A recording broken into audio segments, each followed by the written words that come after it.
గాజాలో Hamas సంస్థ వద్ద ఉన్న ఆయుధాలను తొలగించి ప్రాంతీయ శాంతిని నెలకొల్పేందుకు డొనాల్డ్ ట్రంప్ సారథ్యంలోని బోర్డ్ ఆఫ్ పీస్ రూపొందించిన 15 పాయింట్ల శాంతి ఒప్పంద ప్రతిపాదనను ఇజ్రాయెల్ ప్రభుత్వం పూర్తిగా తోసిపుచ్చింది.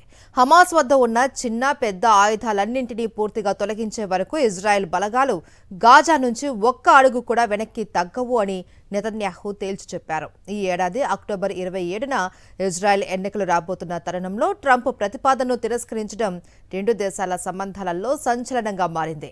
ఈ కథనానికి సంబంధించిన పూర్తి వివరాలు ఇప్పుడు చూద్దాం.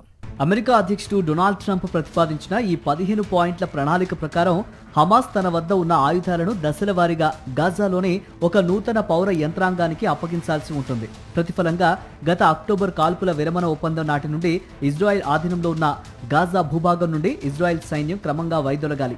హమాస్ ఈ ఒప్పందానికి సూత్రప్రాయంగా అంగీకరించినప్పటికీ నిరాయుధీకరణ అనేది తమ సిద్ధాంతాలకు విరుద్ధం కావడంతో హమాస్ దీనిని ఎంతవరకు అమలు చేస్తుందనే దానిపై ఇజ్రాయెల్ తీవ్ర సందేహాలు వ్యక్తం చేస్తోంది. ఇజ్రాయెల్ కేబినెట్ సమావేశంలో ప్రధాని నెతన్యాహు మాట్లాడుతూ గాజా నుంచి సైన్యం ఉపసంహరణ ప్రసక్తే లేదని 15 పాయింట్ల అమెరికా పత్రాన్ని ఇజ్రాయెల్ ఖచ్చితంగా తోసిపుచ్చుతోందని స్పష్టం చేశారు. అక్టోబర్ 7, 2023 దాడి తర్వాత హమాస్పై సంపూర్ణ విజయం సాధిస్తామని నెతన్యాహు ప్రజలకు హామీ ఇచ్చారు. అయితే 3 ఏళ్ల యుద్ధం తర్వాత కూడా హమాస్ ఉనికిలో ఉండటం, అక్టోబర్ 27న ఇజ్రాయెల్ పార్లమెంట్ ఎన్నికలు సమీపిస్తుండటంతో నెతన్యాహు తీవ్ర రాజకీయ ఒత్తిడిని ఎదుర్కొంటున్నారు.